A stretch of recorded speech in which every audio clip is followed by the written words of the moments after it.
신자가 되었는데 나는 부족해 연약해 나는 죄인입니다. 불쌍히 여겨 주십시오. 라고 표현도 하고 기도도 많이들 하죠. 그렇게 여기에 계신 분들은 늘 그렇게 기도하시는 분들이 있을 터이고 또 이제 뭐 기도하는 가운데 또 그런 탄식을 할 때가 있을 것입니다. 그러면 나를 불쌍히 여기소서 나는 죄인입니다. 이러한 죄는 언제부터 우리에게 오게 되었는가? 인간의 타락에 대해서 하나님께서는 말씀하시는데 창세기에서 벌써 우리 인간이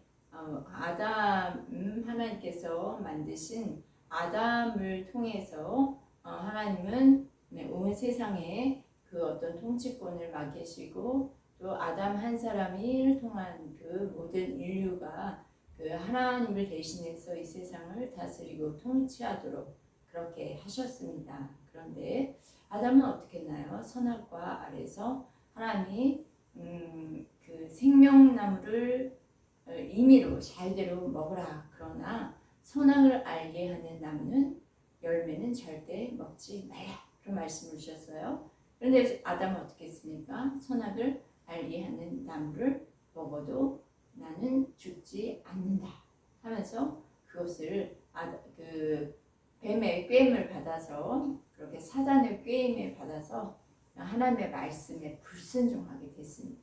그때 무엇이 찾아왔는가? 두려움, 불안, 수치 그리고 죽음이 찾아왔습니다. 이 첫 번째 인간의 죄로부터 나타난 것은 영의 죽음이고 두 번째 육체의 죽음이고 세 번째 영원한 죽음이 온 것이에요. 영의 죽음은 무엇입니까?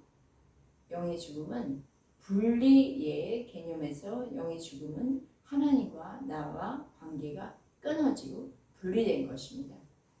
에베소서 2장 1절 말씀인데 에베소서 2장 1절 말씀에는 너희의 허물과 죄로 죽었던 너희를 살리셨도다 이런 말씀이 있어요. 그러니까 우리의 하나님의 말씀에 불순종한 그 죄와 또 사단의 미혹에 빠진 그런 우리의 허물로 인해서 죽을 수밖에 없었다. 그렇게 말씀하십니다. 첫 번째 영의 죽음, 하나님과의 분리, 하나님과의 관계가 끊어진 다음에 육체의 죽음이 있습니다. 육체의 죽음은 우리의 영과 육체가 분리된 거예요. 그래서 아이러니하게 모든 사람들, 권력자든 또는 그 권력이 없는 하층민이든 또는 노인이든 어린이든 죽음 앞에 서지 않을 자가 한 사람도 없습니다. 그래서 히브리서 9장 27절 말씀은 한 번 죽는 것은 사람에게 정하신 것이요 그 후에는 심판이 있으리니 라고 말씀하십니다. 우리의 죽음, 요즘은 세상 너무 살기 싫어요. 그래서 어떻게도 하나요? 쉽게 자기를 해하고 자기 생명을 끊어버리면 죽음으로 가면 이제 이 세상의 모든 고통이 없어지는 거 아닌가. 그때부터는 고민도 없고 갈등도 없고 두려움도 없는 평안의 상태가 아닐까라고 생각하지만 히브리서 9장 27절에 죽은 다음에는 반드시 심판이 있다. 그렇게 말씀하십니다. 일단 우리의 영과 육체가 분리되는 그런 육체적 죽음을 맞이합니다. 그리고 세 번째 죄에 대한 결과는 영원한 죽음에 이르게 되는 거죠. 아까 심판 후에는 영원한 지옥이 기다리고 있습니다. 그래서 계시록 2장 1절 말씀에 귀 있는 자는 성령이 교회들에게 하신 말씀을 들을지어다. 이 있는 자는 둘째 사망의 해를 받지 아니하리라 는 말씀이 있어요. 그러니까 영원한 지옥, 그것은 바로 둘째 사망이다. 육체의 우리의 죽음은 첫째 사망이지만 영원한 지옥으로 들어가는 것은 둘째 사망이라는 것입니다. 그러면 하나님께서 이런 죄인을 그대로 두기 원하셨을까요? 하나님의 형상과 모양대로 지음받은 이 하나님을 대신해서 이 땅에 대리 통치자로 세우신 그 목적과 계획을 갖고 인간을 보내신 그 하나님은 구원 계획이 있으셨던 거예요. 요한복음 3장 16절 우리가 너무나 잘 알고 있는 말씀인데 하나님이 세상을 이처럼 사랑하사 독생자를 주셨으니 이는 저를 믿는 자마다 멸망치 않고 영생을 주게 하려 하시며 그렇게 말씀하십니다. 하나님께서 이렇게 죄로 인해서 타락하고 하나님으로부터 분리되어 떨어져 나간 그들을 사랑하셨어요. 그들을 날 배반하고 떠나다니 내 말씀에 그렇게 불순종하다니 미워하고 그리고 또 하나님은 끊어버리려고 하지 아니하시고 버리려 하지 아니하시고 이처럼 사랑하셨는데 얼마만큼 사랑하셨냐면 그의 외아들 독생자를 하나님께서 우리에게 보내셔서 그분의 그 예수 그리스도의 우리를 향한 그런 십자가와 부활 또 승천 그 모든 하나님의 그 인간의 죄를 대속하시기 위해서 보내신 우리 예수 그리스도를 우리가 믿을 때 죄인들이 믿을 때 이제는 심판이 아니라 영생을 주려 하신다. 멸망이 아니라 영생을 주고 싶다. 그래서 예수님을 이 땅에 보내신 것입니다. 그러면 이 구원이라는 것은 어떻게 실제적으로 일어나는 것이죠? 라고 질문을 할 수가 있어요. 네, 그렇습니다. 그것을 바로 성경에서는 거듭나다 라고 표현을 합니다. 거듭남이란 무엇이죠? 영어로는요. born again. 그래서 다시 태어나다. 그리고 또 born above. 그래서 하늘로부터 태어나다. born 또 of God이라고 해서 하나님으로부터 태어나다. 그런 의미가 있습니다. 우리 요한복음 3장 말씀에는 니고데모라는 사람이 나옵니다. 니고데모는 먼저 밤에 예수님을 찾아갔는데요. 그때 예수님께 이런 질문을 해요. 하나님이 함께 하시지 않으면 당신이 행하시는 이런 표적을 할 수 없어요. 당신은 정말 인간이 행하는 그 놀라운 어떤 기적과 표적 그런 일들을 행하고 계시는데 하나님이 함께 하십니다. 라는 고백을 했을 때 예수님께서 니고데모가 지금 말하고 있는 그 속의 내용을 읽으셨어요. 니고데모는 지금 신앙생활하고 있는데 하나님 나라를 보지 못하고 누리지 못하고 있구나. 그걸 아신 거예요. 그래서 예수님께서 하나님 나라는 물과 성령으로 거듭나야 한다. 이런 말씀을 하십니다. 물과 성령으로 거듭나는 거예요. 물과 성령으로 거듭난다는 것은 예수 그리스도의 십자가 사건이 나의 사건이 되고 예수님의 성령이 떠나가시고 성령을 보내시겠다. 그런 성령의 임하심이 바로 나의 사건이 되는 것이 바로 물과 성령으로 거듭나게 되는 것이죠. 그래서 우리가 예수님을 영접할 때 거듭나는 그런 사건이 일어나게 됩니다. 영접이라는 것은 받아들이는 건데요. 요한복음 1장 12절 말씀에 이 말씀이 있어요. 영접하는 자, 곧 그 이름을 믿는 자들에게는 하나님의 자녀가 되는 권세를 주셨으니. 네, 그렇습니다. 그 이름, 곧 예수 그리스도를 믿는 자들에게는 하나님의 자녀가, 곧 하나님은 누구세요? 왕이시거든요. 하나님 나라의 왕이세요. 하나님 나라의 왕의 자녀가 된 그런 권세를 주셨습니다. 로마서 10장 9절과 10절 말씀은 내가 만일 내 입으로 예수를 주 시인하며 또 하나님께서 그를 죽은 자 가운데 살리신 것을 내 마음에 믿으면 구원을 받으리라. 사람이 마음으로 믿어 의에 이르고 입으로 신하여 구원에 이르느니라.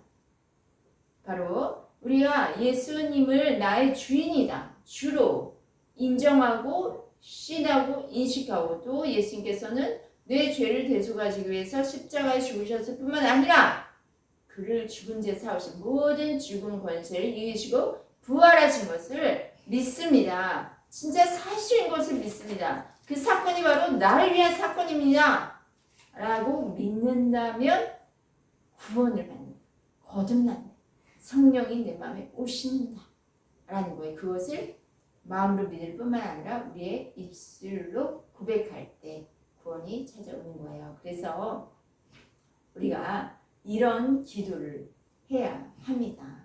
이런 기도, 영적 기도라는 것이 있어요. 우리가 모두 이미 거듭나신 분들이 있고 또 여기 교회에 거듭나라는 그런 좀 의구심이 가지신 어떤 그런 초보적인 신앙생활을 가진 분들이 있을 수 있기 때문에 제가 이렇게 한번 영적 기도를 해볼까요? 우리 같이 따라서 영적 기도를 한번 해볼까요? 네, 하나님 아버지, 전후의 주인은 이제까지 나를 주인으로 해서 살았습니다. 나를 주인해서 살았습니다. 네, 예수님께서 이런 하나님으로부터 떨어져 남은 저의 죄를 위해서 십자가에 피 흘려 죽으시고 예수님이 저를 위해 십자가에 피를 흘려 죽으시고 3일 만에 부활하셔서 3일 만에 부활하셨습니다. 죄의 모든 죄를 해결해 주신 제 예수님 모든 죄를 해결해 주신 예수님 믿습니다. 믿습니다. 주님 지금 주님 지금 제 마음에 오시옵소서. 제 마음에 오시옵소서. 제 인생의 주인이 되어 주세요. 제 인생의 주인이 되어 주시고 그리고 저의 인생을 인도해 주세요. 인도해 주시고 저를 구원해 주시니 감사합니다. 구원해 주시니 감사합니다. 하나님의 자녀 삼아 주시니 감사합니다. 삼아 주시니 감사합니다. 예수 그리스도의 이름으로 기도했습니다. 예수 그리스도의 이름으로 기도했습니다. 아멘. 아멘.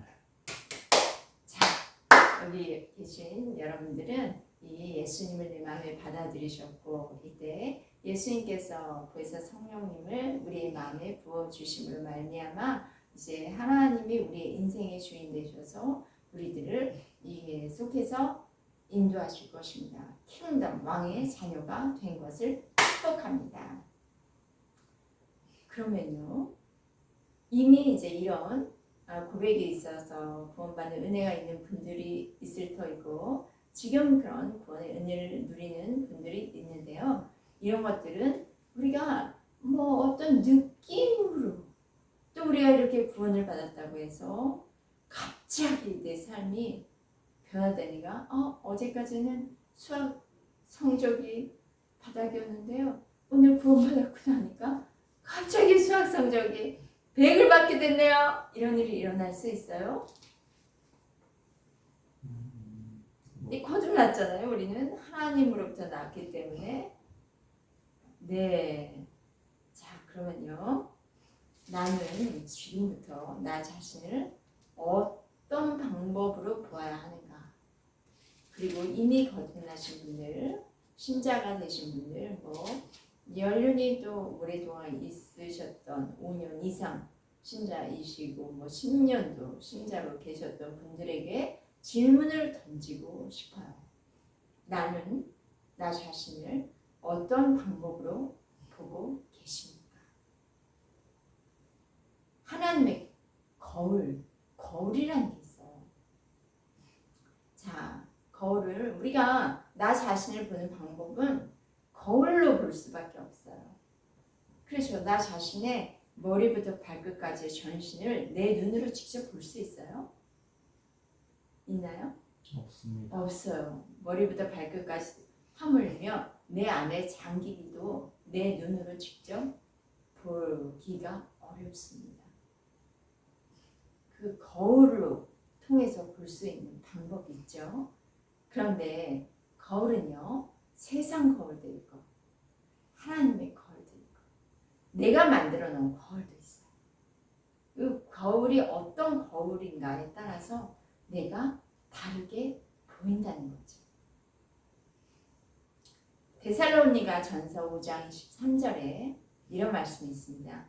하나님이 친히 너희를 온전히 거룩하게 하시고 또 너희의 온 영과 혼과 몸이 우리 주 예수 그리스도께서 강림하실 때 흠 없게 보존되기를 원하노라. 데살로니가 전서 5장 23절 말씀입니다. 너희를 온전히 거룩하게 하셨다. 죄의 용서함과 깨끗함을 주셨다는 것이죠. 그런데 또 한편으로 영과 혼과 몸이 보존되기를 원한다. 거룩하게 보존되기를 원한다. 그런 말씀을 하십니다. 영과 혼과 몸이라고 표현이 되어 있습니다. 우리 성경에는 영혼, 몸 이렇게 표현돼. 이건 개역개정 성경입니다. 개역개정 성경에는 영혼, 몸 이렇게 구분되어서 말씀하시기도 하고 또 데살로니가 전서처럼 영과 혼과 몸으로 이렇게 세 개로 구분해서 우리가 인간의 구조를 성경에는 이야기하고 있는데 참 중요한 건요. 개역 개정은요. 영혼이라고 표현되어 있는 그 한글 단어가 원어로 보니까 그렇지 않습니까? 영혼이라는 것이 영혼 얘기하는 거 혼을 얘기하니까 좀 헷갈리거든요. 그런데 어떤 똑같은 영혼이라고 표현되어 있는 그 한글 개역 개정이 원어로 다시 한번 원어로 된 것을 찾아보니까 어떤 것은 영혼이 영이라는 스피릿, 영혼은 스피릿이라는 표현으로 되어 있고 또 어떤 경우에 영혼이 홈이라고 soul이라고 표현이 되어 있어요. 그리고 몸 이렇게 표현이 되어 이분법, 삼분법. 그런데 우리가 이분법으로만 개역개정으로 읽다 보면 헷갈린다는 거예요. 정확한 뜻을 알 수가 없어요. 그래서 영과 몸과 혼 그렇게 세 가지로 구분해 본다면 좀 더 우리 자신을 잘 살펴볼 수가 있습니다. 그러면 스피릿은 무엇이에요? 영, 가장 깊은 곳에 있는 것이고요. 소울은요, 혼은요, 지식, 감정, 의지, 양심, 성격 이런 것입니다. 그리고요, 몸이 있습니다. 몸은 body. 그래서 감기나 두통 같은 거 오면 어떻습니까? 우리 몸이 쫙 가라앉지 않습니까? 기분이 별로 안 좋고 날씨가 좀 찜찜해지고 이런 게 몸의 어떤 상태, 기분이 좀 저조해요. 이런 거 지금 몸에서 나타나는 것인데 그런데 우리가 세상과 가장 밀접해 있는 부분이 어딜까요? 영과 혼과 몸 중에 네, 몸입니다. 그런데 이 세상과 좀 동떨어져 있는 것 같은 그것은 영이거든요. 영의 세계와 세상의 것이 그게 하나가 되면 좋은데 일치돼서 영으로 세상을 느끼고 경험하면 좋은데 그런 것들이 지금 잘 일어나지 않고 있다는 게 신자들의 문제이죠. 요한복음 3장 6절에 이런 말씀이 있어요. 육으로 난 것은 육이요 영으로 난 것은 영이니 라는 말씀이 있습니다. 그러니까 우리의 거듭남, 다시 태어남은 영으로 말씀으로 다시 태어난 거예요. 그걸 또 성경에 새 피조물이 되었다. 그렇게 말씀합니다. 고린도후서 5장 17절 그런즉 누구든지 그리스도 안에 있으면 새로운 피조물이라 이전 것은 지나갔으니 보라 새 것이 되었도다. 그리스도 예수 안에 있으면 곧 나의 인생의 주인이 예수 그리스도가 되시고 예수님께서 내 마음에 내 중심에 들어오셔서 보혜사 성령님이 내 인생을 주관하시고 그럴 때 우리는 새 피조물이 되는 겁니다. 새 피조물이라는 게 이게 무슨 말이죠? 새로운 존재가 되었다는 것인데요. 이것은 영으로 새로운 존재가 된 거예요. 영이 바뀌었다는 겁니다. 과거에 예전에 사탄이 유혹하고 사탄의 종이 되어서 그런 죄를 짓고 다니던 그 영이 이제 하나님의 영으로 체인지된 거예요. 새 영. 그것을요. 또 성경에는 고린도후서 4장 16절에는 속 마음이라 그렇게 또 표현하고요. 베드로전서 3장 4절에는 마음에 숨은 사람이다. 이렇게도 표현하고 있고요. 또 마가복음 1장 9절에서 11절 말씀에 다시 창조된 영이다. 재창조, 새 창조라고도 표현하고요. 또 요한복음 16장 28절에 위로부터 난 영이다. 또 요한 1서에 하나님으로부터 난 사람이다. 이런 사람, 예수 구원받고 거듭난 사람들이 이렇게 성경 표현하고 있습니다. 그렇기 때문에 육과 몸은 연결되어 있지 않습니다. 그러면 무엇이 연결해 주는가? 무엇이 연결해 주는가? 네, 캐시어 마크를 걸고 무엇이 나 영과 몸을 연결해 주는가? 네, 혼인데 우리가 좀 더 보도록 하겠습니다. 요한복음 6장 63절에 이런 말씀이 있어요. 살리는 것은 영이니 육은 무익하니라. 내가 너희에게 이른 말은 영이요 생명이라. 생명이라. 영이요. 너는 영이다. 이런 말씀은 하나님의 영으로 말씀하시고 또 하나 생명이라. 생명은 무엇입니까? 생명. 생명은 영어로 어떻게 표현되죠? 조회. 조회 들어보셨죠? 이 조회는요. 영원한 생명이거든요. 영생은 뭐예요? 우리 영생을 주신다. 우리 요한복음 3장 16절에도 멸망치 않고 영생을 기대하심이라 이런 말씀을 했었는데 그럼 영생이라는 것은 나 지금 영생을 주셨다는데 뭐가 달라졌지? 뭐가 달라졌을까요? 아까도 이야기 드렸던 것처럼 영생은 이제 하나님의 생명, 하나님의 생명이 내 안에 들어온 것입니다. 하나님께 있는 그 생명이 내게 들어온 것이죠. 그래서 교회 생명을 누리고 나타낸 자는 어떻게 살냐면요. 탁월한 지혜가 있고요. 또 자기의 어떤 능력으로 할 수 없는 그런 은혜들이 나타나요. 또 누리기도 하고. 그리고 형통한 삶을 삽니다. 그리고 가난에 찌들어서 빈곤한 삶을 살지 않고 넉넉하게 나눠줄 수 있는 그 부요함이 들어옵니다. 그리고 우리의 낙하다 굴골골 약골로 이렇게 누워있는 삶을 살지 않고 하나님이 주시는 신성한 건강을 갖게 됩니다. 물론 우리 구원받았을 때 주의 삶을 주시기 때문에 거룩함을 계속 추구하게 되고요. 그리고 나는 의인이다. 하나님이 나를 의롭게 하셨다. 죄인에서 이제 의인으로 칭하여 주셨다라는 그런 건강한 존재감, 정체성이 생깁니다. 그리고 믿음이 증가하고요. 사랑이 점점 하나님의 사랑이 흘러들어와서 사랑할 수 없던 사람이 사랑하게 되고요. 그리고 눈에 보이지 않는 사탄, 마귀 원수는 아직까지도 예수님의 강림하시기 전까지 활동하는데 사단을 능히 정복하고 이길 수 있는 그런 능력과 권세가 주어진 것입니다. 그런데 문제는 그리스도인으로 우리가 살아가는데 그러한 생명, 영, 그런 실제가 reality, 실제가 느껴지지 않는다는 거예요. 우리가 처음에 설교에서 이 말씀 시작할 때 나는 죄인입니다. 불쌍히 여겨 주소서. 나는 연약합니다. 나는 부족합니다. 그러니 이 주의 생명 이런 것들이 지금 느껴지지가 않는다는 거예요. 그냥 내 느낌 추측만으로는 뭐 그게 뭔지는 잘 알 수가 없다는 거예요.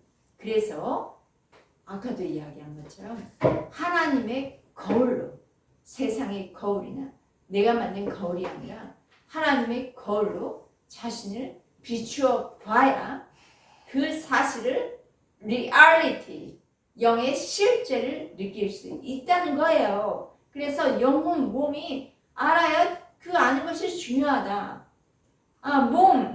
몸은 동그라미가 가운데 하나 있고요. 그 다음에 동그라미가 또 하나 겹쳐 있고요. 그 다음에 더 큰 동그라미가 겹쳐 있습니다. 그러면 3번의 동그라미는 영혼 몸 중에 무엇일까요?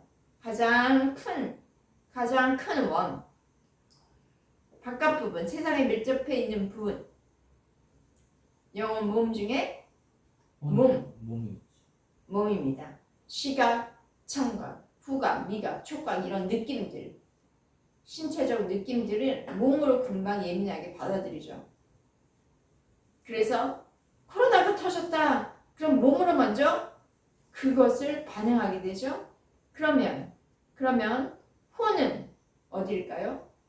동그라미가 1번, 가운데 제일 작은 동그라미 1번, 그것을 싸고 있는 2번 동그라미, 3번은 몸입니다. 2번 동그라미는 무엇입니까?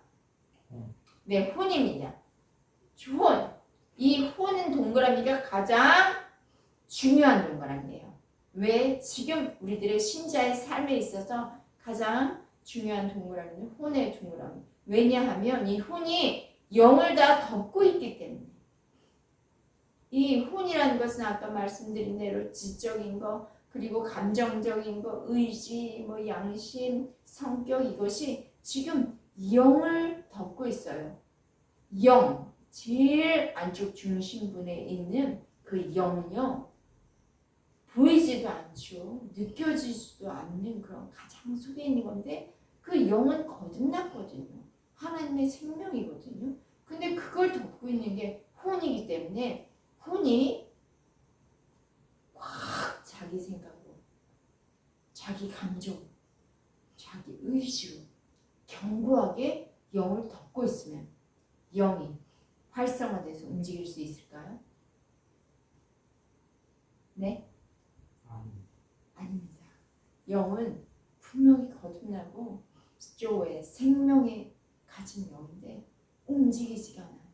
활동하지 못해요. 그래서 내 혼이 맡고 있기 때문에 몸으로까지 영향을 줄 수가 없는 것입니다. 그래서 형통하고 부유하고 그리고 건강한 의로운 믿음과 사랑에 충만한 그런 사람으로 나타나지가 않는 것이죠. 그런 환경으로 변화를 시킬 수가 없는 것이죠. 그래서 혼은 뭐라고요? 다시 한번 얘기해 볼까? 혼이 중요하다고 했는데 혼은 무엇이라고요? 지적인 거, 또 정, 감정적인 거, 또 의지적인 거, 또 양심입니다. 그거는 색깔이 여러 가지가 있어요. 그 색깔이 여러 가지가 영에 맞춰야 될까요? 밸브의 역할을 하는데 영에 맞춰야 될까요? 영에 열어야 될까요? 몸에 열어야 할까요? 네, 영에 열어야 합니다. 자, 이런 거예요. 제가 한번 예를 들어볼게요. 혼이 영의 동의를 해야 되는데 이 혼은 뇌이기도 하거든요. 뇌, 또 우리 마음. 몸이 아파요. 병원에 갔더니 의사가 죽을 병이래요. 그러면 나와서 사람들에게 선포해요. 나 죽을 병이래. 나 아프대. 나 암에 걸려서 3달 후면 죽는데. 이런 말을 계속 선포하고 말하고 생각하고 다닙니다. 내 혼의 기능은 이제 몸에 열렸습니다. 그러면 하나님의 생명의 능력, 그것을 경험할 수 있을까요? 경험할 수 없습니다. 그냥 몸을 따라갑니다. 내 혼이. 그러면 우리는 낙심하게 되고 마음에 분노가 일어나고 쓴뿌리가 있게 돼서 점점점 이제 그 몸도 또 내 주변의 환경도 그것에 지배받는 삶을 살 수밖에 없는데 이때 몸이 아프다. 너 3개월 있으면 이제 살 수 없습니다. 라는 이야기를 들었어요. 그런데 영은 계속 평안해, 평안해, 평안해. 너에게는 신성한 건강이 있어. 너에게는 하나님이 주신 기쁨이 있어. 너에게는 하나님의 생명 주의가 있어. 너는 정말 기뻐하는 나의 참 왕의 자녀야. 너는 잘 될 거야. 너는 형통할 거야. 그런 영의 소리를 내가 생각하고 말하고 선포한다면 나의 몸은 어떻게 될까요? 다시 살아나는 것입니다. 죽을 몸도 살리시리라 라는 로마서의 말씀이 그대로 이루어지는 것입니다. 네, 사랑하는 우리 예본교회 성도 여러분, 우리 혼과 몸과 영에 대한 그런 통찰력을 가지시고 우리가 늘 영이요 말씀이신 하나님의 뜻을 동의하면서 인지하면서 살아가시기를 주의 이름으로 축복합니다. 우리가 신자가 됐는데 난 죄인이야, 난 연약해, 부족해 만을 묵상하고 생각하고 말한다면 실제 내 몸이 그렇게 해서 환경을 만들어내는 것입니다. 우리 사랑하는 예복교회 성도 여러분께서 이제 영이요 말씀이요 또 생명이신 이 주님의 아버지 하나님 늘 뜻에 동의하며 아버지의 그 영으로 혼이 지배받고 내 혼이 영에 열려 혼과 내 영이 더 친밀해집시다. 하나 됩시다. 그러면 몸은 자연히 따라오는 것입니다. 할렐루야. 네, 우리 여기 기도하면서 오늘 하루에 주신 말씀을 나의 삶에 어떻게 적용해야 될지 기도하시겠습니다. 할렐루야.